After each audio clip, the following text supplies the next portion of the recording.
Hello ITI students, welcome back to my YouTube channel ITI Bihar. So friends, ये class है ICTSM first year के छात्रों के लिए और ये क्लास MCQ सीरीज का क्लास 2 है। तो फ्रेंड्स, इस MCQ सीरीज़ में ICTSM फर्स्ट ईयर के चैप्टर वाइज चैप्टर क्लास करा रहे हैं। यदि आप ICTSM फर्स्ट ईयर के स्टूडेंट्स हैं तो आप हमारे YouTube चैनल से जुड़ जाइए, क्योंकि इस चैनल के माध्यम से आपको ITI CBT एग्ज़ाम की तैयारी कराई जाएगी और ITI से जुड़े हर अपडेट देखने को मिलेंगे। और इस क्लास का MCQ सीरीज का PDF चाहिए तो आप हमारे वीडियो के डिस्क्रिप्शन में दिए गए लिंक पर क्लिक कीजिए। तो शुरू करते हैं आज का क्लास।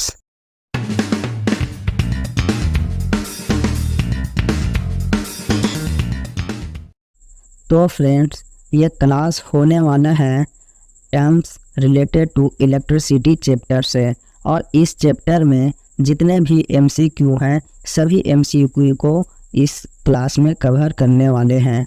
तो आप इस क्लास में लास्ट तक बने रहें और इस MCQ क्लास में आप कुछ इम्पोर्टेंट MCQ को अपने कॉपी में भी नोट कर लीजिए, जो कि आपके एग्ज़ाम में पूछे जा सकते हैं।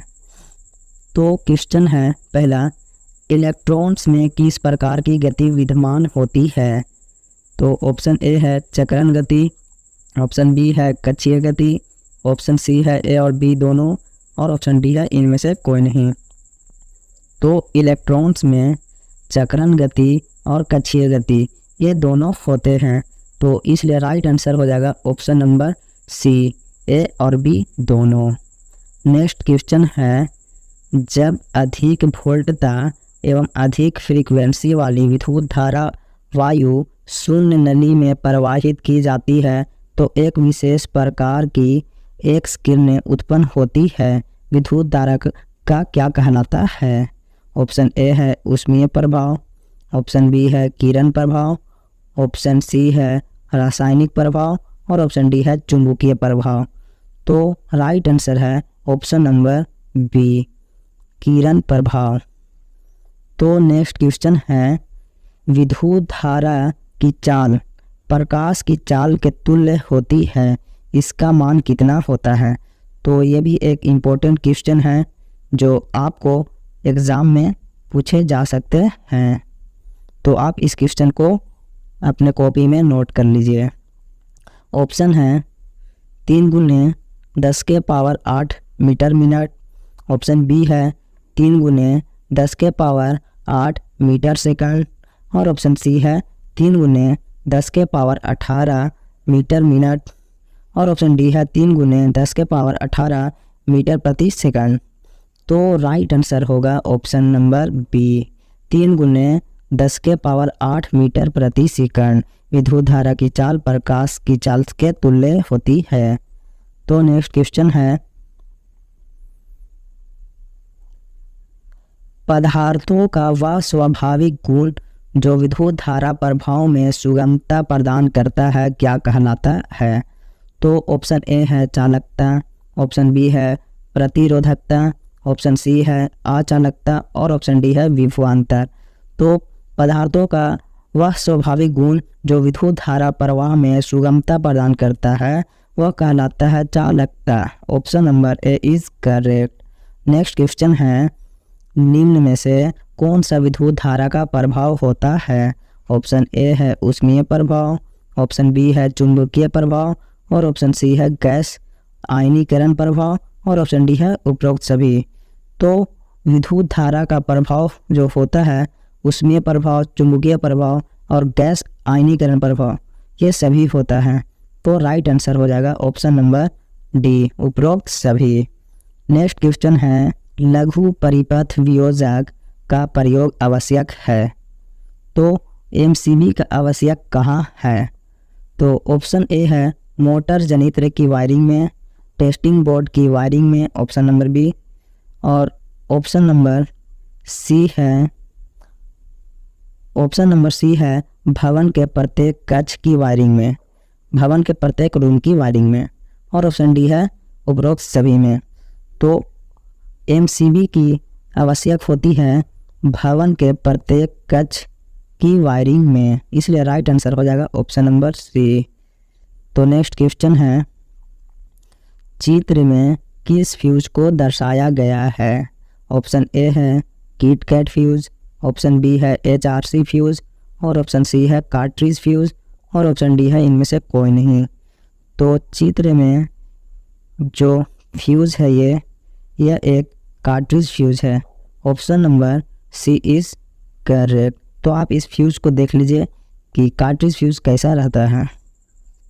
तो नेक्स्ट क्वेश्चन है, किस वैद्युतिक परिपथ का मुख्य घटक कौन सा है? तो किसी वैद्युतिक परिपथ का मुख्य घटक कौन सा है? ऑप्शन ए है सप्लाई स्रोत, ऑप्शन बी है चालक युक्ति, ऑप्शन सी है नियंत्रक युक्ति, और ऑप्शन डी है उपरोक्त सभी। तो किसी वैद्युतिक परिपथ का मुख्य घटक जो होता है वो सभी होता है, जैसे सप्लाई स्रोत भी, चालक युक्ति भी और नियंत्रक युक्ति भी। तो इसलिए राइट हो जाएगा ऑप्शन नंबर डी, उपरोक्त सभी। नेक्स्ट क्वेश्चन है, 30 एम्पेयर 415 वोल्ट स्विच का प्रकार कौन सा है? ऑप्शन ए है DPIC, ऑप्शन बी है नाइफ स्विच, और ऑप्शन सी है TPIC, और ऑप्शन डी है ये सभी। तो 30 एम्पेयर या 415 वोल्ट स्विच का प्रकार जो है वो है knife switch, option number B. Option number B is correct. Next question है, वैद्युतिक परिपथों की सुरक्षा के लिए किसका मूलभूत आवश्यकता होता है? तो ऑप्शन ए है स्विच, ऑप्शन बी है होल्डर, ऑप्शन सी है फ्यूज, और ऑप्शन डी है तार। तो वैद्युतिक परिपथों की सुरक्षा के लिए फ्यूज लगाया जाता है, तो फ्यूज की आवश्यकता होती है मूलभूत से। तो राइट आंसर हो जाएगा option number C. Next question है, 3 फेज लाइन में परिपथ को ऑन ऑफ करने के लिए सामान्यतः प्रयोग किए जाने वाला स्विच है। तो 3 फेज लाइन में सर्किट को ऑन ऑफ करने के लिए सामान्यतः प्रयोग किए जाने वाले स्विच कौन से हैं? ऑप्शन ए है ICTP, ऑप्शन बी है ICDP, और ऑप्शन सी है 3 टम्बलर स्विच, और ऑप्शन डी है नाइफ स्विच। तो राइट आंसर है ऑप्शन नंबर ए ICTP स्विच, जो कि 3 फेज लाइन में परिपथ को ऑन ऑफ करने के लिए प्रयोग किया जाता है। Option number A is correct. Next question है, यह एक सुरक्षा युक्ति है जो किसी वैद्युतिक परिपथ की शॉर्ट सर्किट अथवा ओवरलोड परिस्थितियों से सुरक्षा करती है। यह कथन संबंधित किससे है? तो होल्डर है ऑप्शन ए, ऑप्शन बी है स्विच से, और ऑप्शन सी है सॉकेट से, ऑप्शन डी है फ्यूज से। तो सुरक्षा युक्ति जो है वह फ्यूज है, जो ओवरलोड और शॉर्ट सर्किट से विद्युत परिपथ को बचाती है। Option number D is correct, fuse से। नेक्स्ट क्वेश्चन है, फ्यूज संयोजित होना चाहिए। तो ऑप्शन ए है उदासीन चालक की श्रेणी में, ऑप्शन बी है उदासीन चालक के समांतर में, ऑप्शन सी है जीवित चालक की श्रेणी में, और ऑप्शन डी है जीवित चालक के समांतर में। तो फ्यूज हमेशा संयोजित करना चाहिए जीवित चालक की श्रेणी में। Option number C is correct. Next question है, निम्न में से कौन सी उपभोक्ता युक्ति नहीं है? ऑप्शन ए है हीटर, ऑप्शन बी है बल्ब, ऑप्शन सी है स्विच, और ऑप्शन डी है वैद्युतिक उपकरण। तो राइट आंसर है ऑप्शन नंबर सी, स्विच एक उपभोक्ता युक्ति नहीं है। जैसे बल्ब से हम रोशनी प्राप्त करते हैं, ये एक उपभोक्ता युक्ति है। वैद्युतिक उपकरण भी है, और हीटर पे हम खाना बनाते हैं। और स्विच जो है वो उपभोक्ता युक्ति की श्रेणी में नहीं आता है। तो आगे बढ़ते हैं। क्वेश्चन है, लघु रूप परिपथ वियोजन AMCB में अतिभार ओवरलोड स्थिति में स्वतः ऑफ होने की व्यवस्था प्रायः संपन्न होती है। तो ऑप्शन ए है द्विधात्विक युक्ति, ऑप्शन बी है आधात्विक युक्ति, ऑप्शन सी है स्विचिंग युक्ति, ऑप्शन डी है फ्यूज युक्ति।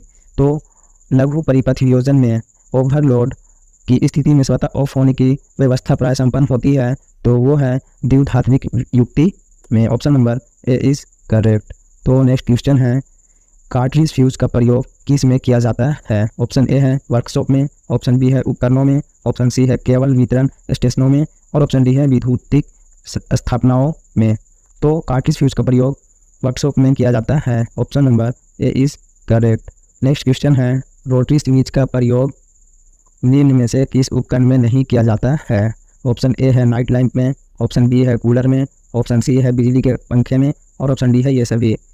तो रोटरी स्विच का उपयोग नाइट लैंप के उपकरण में नहीं किया जाता है उपयोग। तो नेक्स्ट क्वेश्चन है, एक एसपीडीटी स्विच के लिए आवश्यक कनेक्शन क्या है? तो ऑप्शन ए है तारों की वायरिंग, ऑप्शन बी है जीने की वायरिंग, ऑप्शन सी है घरेलू उपकरणों की वायरिंग, और ऑप्शन डी है इनमें से कोई नहीं। तो एक एसपीडीटी स्विच के लिए आवश्यक कनेक्शन जीने की वायरिंग है। Option number B is correct. तो नेक्स्ट क्वेश्चन है, निम्न युक्ति में से कौन सी नियंत्रक युक्तियों के अंतर्गत सम्मिलित है? ऑप्शन ए है स्विच, ऑप्शन बी है थर्मल रिले, ऑप्शन सी है फ्यूज, और ऑप्शन डी है इनमें से कोई नहीं। तो निम्न युक्ति में से कौन सी नियंत्रक युक्तियों के अंतर्गत सम्मिलित है? तो राइट आंसर हो जाएगा ऑप्शन नंबर ए स्विच। स्विच एक नियंत्रक युक्तियों के अंतर्गत में सम्मिलित है। तो नेक्स्ट क्वेश्चन है, टू वे स्विच का प्रयोग किया जाता है। ऑप्शन ए है लैंप वायरिंग में, ऑप्शन बी है जीने की वायरिंग में, ऑप्शन सी है सॉकेट वायरिंग में, और ऑप्शन डी है ये सभी। तो टू वे स्विच का प्रयोग किया जाता है जीने की वायरिंग में। Option number B is correct. तो नेक्स्ट क्वेश्चन है, वैद्युतिक परिपथ की शॉर्ट सर्किट से सुरक्षा करने वाली युक्ति को क्या कहते हैं? तो इस क्वेश्चन को पहले भी हम बता चुके हैं, तो बता दें कि इसका राइट आंसर जो होगा option number D fuse. Fuse एक ऐसा युक्ति है जो वैद्युतिक परिपथ को ओवरलोड से बचाती है और शॉर्ट सर्किट से भी बचाती है। तो ये क्वेश्चन आपको पूछे जा सकते हैं एग्ज़ाम में, और आप इस क्वेश्चन को अपने कॉपी में नोट कर लीजिए। तो आगे बढ़ते हैं, टू वे स्विच का प्रयोग किया जाता है। तो ये क्वेश्चन पहले ही बता चुके हैं, और ये भी क्वेश्चन हो गया है। हाँ, क्वेश्चन है वैद्युतिक परिपथ में विद्युत धारा के प्रवाह को नियंत्रित करने वाली युक्ति कौन सी है? तो ये भी क्वेश्चन हो गई है स्विच। स्विच के द्वारा हम वैद्युतिक परिपथ में विद्युत धारा के प्रवाह को नियंत्रित कर सकते हैं। तो आगे बढ़ते हैं, क्वेश्चन है निम्न में से कौन सी उपभोक्ता युक्ति है? ऑप्शन ए है सर्किट ब्रेकर, ऑप्शन बी है हीटर, ऑप्शन सी है केबल, और ऑप्शन डी है स्विच। तो इनमें से कौन सी उपभोक्ता युक्ति है? तो राइट आंसर हो जाएगा option number B heater. Heater एक उपभोक्ता युक्ति है। नेक्स्ट क्वेश्चन है, चित्र में किस प्रकार का फ्यूज दर्शाया गया है? तो ये किस प्रकार का फ्यूज है? ऑप्शन ए है किटकैट फ्यूज, ऑप्शन बी है कार्ट्रिज फ्यूज, ऑप्शन सी है HRC फ्यूज, और ऑप्शन डी है इनमें से कोई नहीं। तो ये फ्यूज जो है वो है KitKat fuse. Option number A is correct. Next question है, एक खुले परिपथ में उपस्थित प्रतिरोध का मान होता है। तो एक खुले परिपथ में उपस्थित प्रतिरोध का मान होता है, ऑप्शन ए है 0, ऑप्शन बी है निम्न, ऑप्शन सी है उच्च, और ऑप्शन डी है अनंत। तो राइट आंसर है option number D Anant. Option number D is correct. Next question है,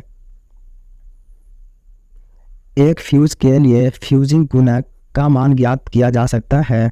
ऑप्शन ए है अधिकतम फ्यूज धारा बटा अंकित फ्यूज धारा, ऑप्शन बी है अधिकतम फ्यूजिंग धारा बटा न्यूनतम फ्यूजिंग धारा, और ऑप्शन सी है न्यूनतम फ्यूजिंग धारा बटा अंकित फ्यूजिंग धारा, और ऑप्शन डी है अंकित फ्यूजिंग धारा बटा न्यूनतम फ्यूजिंग धारा। तो राइट आंसर है ऑप्शन नंबर सी न्यूनतम फ्यूजिंग धारा बटा अंकित फ्यूजिंग धारा। यह एक फ्यूज के लिए फ्यूजिंग गुणन का मान ज्ञात किया जा सकता है इससे। Option number C is correct. Next question है, एक लैंप को 3 स्थानों से नियंत्रित करने के लिए कितने स्विच की आवश्यकता होती है? तो जैसा कि एक लैंप है और आप चाहते हैं कि एक लैंप को हम 3 जगहों से उसको कंट्रोल कर सकते हैं, बंद या चालू, तो वो कैसे कर सकते हैं, किस प्रकार कर सकते हैं? ऑप्शन देख लीजिए।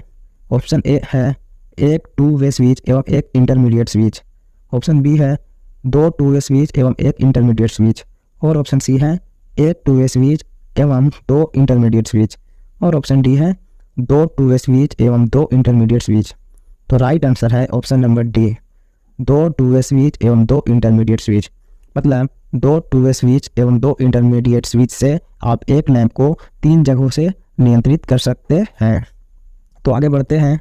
नेक्स्ट क्वेश्चन है, वैद्युतिक परिपथ में लैंप संयोजित करने के लिए प्रयोग की जाने वाली निर्देश युक्ति क्या कहलाती है? ऑप्शन ए है लैंप होल्डर, ऑप्शन बी है सॉकेट, ऑप्शन सी है प्लग टॉप और ऑप्शन डी है उपरोक्त सभी। तो वैद्युतिक परिपथ में लैंप संयोजित करने के लिए प्रयोग की जाने वाली निर्देश युक्ति को लैंप होल्डर कहते हैं, लैंप होल्डर कहलाती है। राइट आंसर हो जाएगा option number A. Next question है, HRC फ्यूज में HRC से आज से है, मतलब HRC फ्यूज में HRC का फुल फॉर्म क्या है? ऑप्शन ए है high rate capacity, option B है high rupturing capacity, option C है हाई रूटेरिंग करंट और ऑप्शन डी है हाई रेसिस्टेंस करंट। तो HRC फ्यूज में HRC से आ से है option number B, high rupturing capacity. और नेक्स्ट क्वेश्चन है, और इस क्लास का लास्ट क्वेश्चन है सीलिंग फैन परिपथ में रेगुलेटर का प्रयोग किया जाता है। ऑप्शन ए है धारा को घटाने के लिए, ऑप्शन बी है पंखे पर आरोपित वोल्टेज ड्रॉप के लिए और ऑप्शन सी है स्पीड बढ़ाने के लिए और ऑप्शन डी है टार्क बढ़ाने के लिए। तो सीलिंग फैन परिपथ में जो रेगुलेटर का प्रयोग करते हैं वो इसलिए किया जाता है, पंखे पर जो करंट को अप्लाई करना है तो कितने वोल्ट पे करना है ये ड्रॉप करते हैं, इसलिए option number B is correct, पंखे पर आरोपित वोल्टेज ड्रॉप के लिए। Option number B is correct. तो फ्रेंड्स, अगर आपको ये क्लास अच्छा लगा हो तो आप इस क्लास को लाइक भी कर दीजिए और चैनल को सब्सक्राइब भी कर दीजिए, ताकि अगली बार जब भी मैं ICTSM की क्लास का वीडियो अपलोड करूं तो सबसे पहले आप तक पहुंच सके। और ITI से जुड़े हर अपडेट पाने के लिए भी आप इस चैनल को सब्सक्राइब कर सकते हैं। तो फ्रेंड्स, फिर मिलते हैं नए क्लास के साथ। आज के लिए बस इतना ही।